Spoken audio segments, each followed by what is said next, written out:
Ke bawah mana?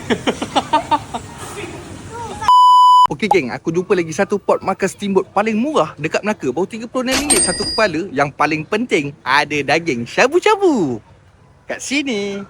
Kau RM36 je sekepala. Tapi kau tengok dia punya pilihan, banyak gila. Dah macam buffet hotel. Ini dia Mama Mia Steamboat. Pernah dengar tak? Kalau kau jenis makan nak pulun puas-puas, makan gila-gila, ini pot dia. Dia kasih kau pilih sampai rambang biji mata. Daripada daging perah, seafood yang segar, sayur-sayur, salad apa semua banyak. Kalau kau jenis tak sabar nak makan, ambil je menu ready to eat. Pasta ada, mie ada, bihun. Tapi yang paling ngam sekali, daging syabu-syabu dia lah. Nipis cantik je, masuk kuah terus lembut. Ayam, daging, kambing, semua perap istimewa. Dia buat sendiri kat sini. So barang-barang dia kat sini semua memang tak lokal. Tak kedekut senang kata. Pandai buat sos lagi sedap. Kalau tak pandai buat sos pula, kat situ dia siap letak menu, kau follow je. Lagi aku suka kat sini pencuci mulut dia. Banyak now jajan, dessert, aiskrim, ABC, cendol, sampai lagi cikang semua ada. Mangam lah kalau kau lepas-lepas makan tu nak sejukkan tekak pula. Tapi kalau aku steamboat macam ni, memang aku pilih makan daging lebih. Nak makan style Korea boleh, nak celur boleh, nak bakar gitu je pun sedap. So diorang ni buka 5 petang sampai 12 malam. Hari Rabu dia orang cuti. Tempat ni memang selalu penuh. Gila orang Melaka kan kuat makan. Dia sarankan booking awal, takut tak ada tempat. Kedai ni tak jauh daripada rumah Ketua Menteri Negeri Melaka. Lokasi ni dekat Lubuk Redan, Masjid Tanah. Nanti nampaklah kedai yang terang benderang, ramai orang dari jauh dah nampak. Signboard dia pun besar gedabak. Orang jangan lupa follow Pot Makan Malaya untuk pot makan yang padu seterusnya.